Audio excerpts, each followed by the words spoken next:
Carlo Ancelotti, l'entraîneur le plus titré de l'histoire du Real Madrid, a décidé de mettre fin à son deuxième passage à la tête du club à la fin de cette saison, peu importe les résultats. Selon Radio Estadio Noche sur Onda Cero, cette décision est désormais officielle. Avant de commencer, abonnez-vous à la chaîne pour ne rien manquer des dernières actualités sur le Real Madrid. Et n'oubliez pas de liker cette vidéo. Aujourd'hui, parlons de l'avenir du banc madrilène. Carlo Ancelotti a pris une grande décision. Quel entraîneur, selon vous, est idéal pour le remplacer? Laissez vos réponses en commentaire.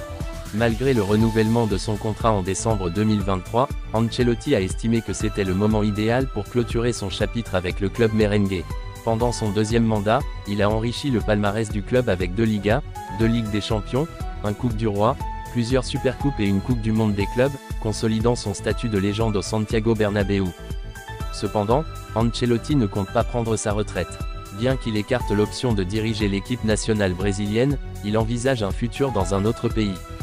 Le Real Madrid traverse une période complexe, marquée par des défis sportifs et stratégiques. Les blessures récurrentes fragilisent l'équipe, mettant en lumière un manque de profondeur, notamment en attaque depuis le départ de Karim Benzema pour l'Arabie Saoudite. Malgré l'intégration d'Endrick, jeune prodige brésilien qui montre déjà de belles promesses, l'équipe repose en grande partie sur les performances de Vinicius Junior, Rodrigo et surtout Jude Bellingham. Ce dernier s'est imposé comme le leader du milieu de terrain et un des meilleurs buteurs du club, mais cette dépendance excessive expose l'équipe en cas de baisse de régime ou de blessure. Face à ces défis, Florentino Pérez, fidèle à sa réputation de visionnaire, prépare l'avenir avec des cibles ambitieuses comme Erling Haaland, pour offrir une solution offensive durable, et Alphonso Davies, afin de renforcer le côté gauche. Ces possibles renforts s'ajoutent à l'émergence d'un effectif jeune et talentueux, symbole de la transition du club.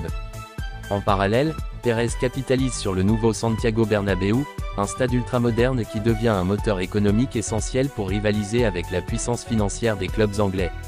Enfin, il reste déterminé à concrétiser son projet controversé de Super League, qu'il considère comme un remède face aux déséquilibres économiques du football européen. Malgré les défis, le Real Madrid continue d'évoluer avec ambition, en quête de rester au sommet du football mondial. Du côté du Real Madrid, les spéculations vont bon train sur son successeur. Le favori actuel est Xavi Alonso, ancien joueur du club et entraîneur prometteur de Bayer Leverkusen. Il est suivi de près par d'autres noms légendaires comme Raúl, Zinedine Zidane, et des figures européennes comme Julian Nagelsmann et Massimiliano Allegri. Lorsqu'on lui a demandé s'il pouvait remplacer Ancelotti, Xavi Alonso a souligné son lien fort avec le club madrilène, déclarant « La relation est inoubliable, et l'affection pour le Real Madrid reste intacte. Cependant, je ne veux pas me distraire en pleine saison. » Il a ajouté qu'il est actuellement concentré sur les objectifs de Leverkusen, notamment leur prochain match crucial contre l'Atlético Madrid. Dernière nouvelle pour les Madridistas. Florentino Pérez surprend le marché des transferts avec une annonce majeure.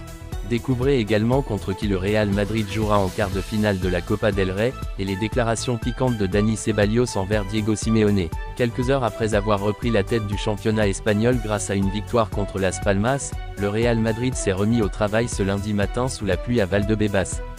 Les joueurs, qui se préparent à affronter le RB Salzbourg ce mercredi à domicile, visent à garantir leur qualification pour les huitièmes de finale de la Ligue des Champions. Entraînement sous le signe de la récupération. Selon le site officiel du club, la session de lundi a été axée sur des exercices de récupération, principalement en salle de sport. Ensuite, les joueurs sont passés au terrain pour des activités avec ballon, incluant des exercices de pressing et des entraînements tactiques. Les blessés, Carvajal et Militao, toujours en convalescence, ont suivi des entraînements séparés. Camavinga, dont le retour est prévu en février, a également réalisé des exercices individualisés. Tchouaméni a travaillé à part, avec un programme adapté. Copa del Rey, un duel contre Leganés. Le tirage au sort a désigné le Leganés comme adversaire du Real Madrid en quart de finale. Cette phase, disputée en un seul match, aura lieu au stade Butarque entre le 4 et le 6 février, horaire à confirmer. Ce duel précède un autre choc majeur, le derby madrilène contre l'Atlético de Madrid, programmé pour le week-end suivant, les 8 ou 9 février, au Santiago Bernabéu. L'équipe de Carlo Ancelotti devra donc jongler entre la Coupe du Roi et les autres compétitions avec une concentration maximale. Dani Ceballos répond à Simeone. Interrogé sur les récentes déclarations de Diego Simeone, qui avait évoqué un match entre le Real Madrid et le Celta, Ceballos a répondu sans détour. Il n'a toujours pas digéré les 2 finales perdues contre le Real Madrid. Cette pique a ravivé les tensions entre les deux clubs, à seulement 20 jours du prochain derby. Ancelotti, plus diplomate, a répondu en conférence de presse. Ce sont peut-être des épines qui continuent de faire mal. Ceballos, quant à lui, vit un moment fort avec l'équipe.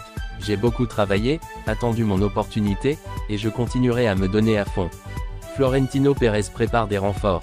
L'absence prolongée de Dani Carvajal, pilier de la défense, pousse le Real Madrid à chercher des solutions. Selon des informations, le club cible Trent Alexander-Arnold, Liverpool, qui pourrait arriver libre l'été prochain. Parallèlement, les merengues suivent de près Juan Luis Sanchez, jeune défenseur du Séville FC. Une offre de 15 millions d'euros pourrait être faite dès cet hiver, surtout que Séville est contraint de vendre en raison des restrictions du fair play financier. L'avenir du Real Madrid se dessine peu à peu. Alors, selon vous, qui est l'entraîneur idéal pour succéder à Carlo Ancelotti? Partagez vos avis en commentaire, merci pour votre soutien, et à très bientôt pour de nouvelles actualités. À la Madrid.